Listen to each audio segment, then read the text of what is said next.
Bonjour à tous, alors aujourd'hui deuxième petite capsule vidéo de la série sur étudier une fonction, où on va s'attarder dans un premier temps sur l'ensemble de définitions, donc une notation qu'on a introduite dans la capsule vidéo d'avant, sur laquelle je vous renvoie si jamais vous ne vous souvenez plus ce que c'est.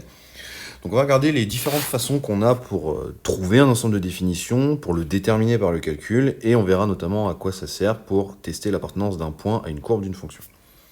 Donc dans un premier temps, on va donner deux exemples avec une courbe et un tableau de variation, donc sur les deux graphiques qui sont mis juste à côté. Ici, sur le premier exemple, pour chercher l'ensemble de définitions, on va regarder quelle est l'abscisse du premier point de la courbe, donc ici, en l'occurrence, ça va être moins 12, et l'abscisse du dernier point de la courbe qu'on a, ici, ça va être 16. Et on remarque effectivement aussi qu'ici, on n'a aucune interruption de la courbe, c'est-à-dire qu'on n'a pas de valeur interdite, et donc on va bien pouvoir prendre la totalité des abscisses qui sont entre 12 et 16. Ce qui va nous donner un premier ensemble de définitions qui va être l'intervalle, ici, entre moins 12 et 16. De la même manière, pour notre exemple avec le tableau de variation, on va aller cette fois repérer la première valeur de x et la dernière valeur de x qui apparaissent dans le tableau. Là encore, on n'a pas de double barre verticale dans les tableaux, donc on n'a pas de valeur interdite, c'est-à-dire qu'on peut prendre la totalité des abscisses ici. Et donc naturellement, par lecture, on va trouver qu'ici c'est entre 0 et 29. Deuxième configuration, lorsqu'on veut étudier avec une expression littérale. On a dit, ce qui est encadré en rouge juste là, l'ensemble des réels x pour lesquels f de x a un sens, c'est ce qui nous permet de déterminer cet ensemble de définitions. Donc ici, quand on va regarder notre expression f de x, il faut qu'on trouve s'il y a des valeurs de x pour lesquelles cette expression, n'a pas de sens.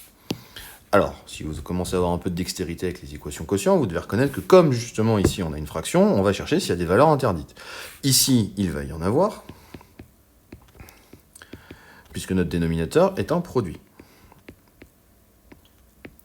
Donc il faut s'assurer qu'il n'est pas nul. Comme on a deux éléments, on va donc avoir deux valeurs interdites.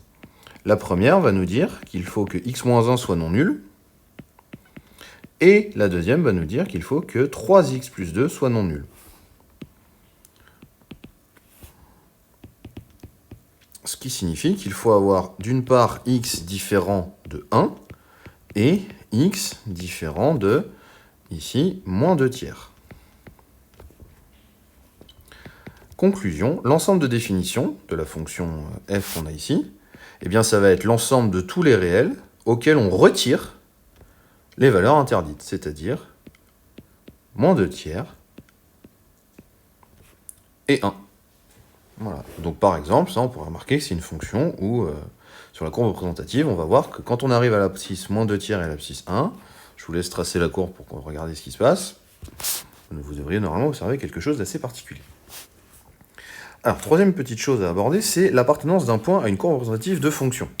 Donc, la chose prioritaire à bien retenir, c'est ça. C'est qu'un point de coordonnées x, y appartient à la courbe d'une fonction f, c'est exactement la même chose, c'est équivalent, donc ceci et seulement si en majuscule signifie équivalent à, y égale f de x, c'est-à-dire si l'ordonnée du point, c'est l'image de son abscisse. Alors, ce que je n'ai pas écrit ici et qui mérite quand même peut-être une mention, effectivement, c'est évidemment, il faut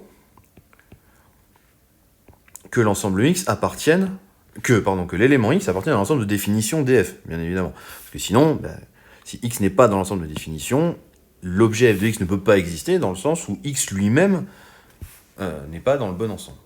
Donc pour ça, eh bien, il faut tester le calcul. Ça va nous demander de vérifier est-ce que f de 2 est égal à 0,8. Eh bien, allons-y, faisons le test. F de 2, ça va être égal à 2 fois 2 plus 3, c'est-à-dire 7, sur 5 fois 2 moins 1, 9. Ce qui va nous donner 7 neuvièmes. Et si on fait le calcul de 7 neuvièmes, eh ben on se rend compte que ça fait environ 0,777, etc. Surtout, ce qui compte, c'est que c'est pas égal à 0,8. Même si c'est environ égal à 0,8, si on fait un arrondi au dixième, ce n'est pas exactement égal. Ainsi, mon point ici, de coordonnées 2 et 0,8, eh ben, il n'appartient pas à ma courbe. Et ça termine notre seconde capsule.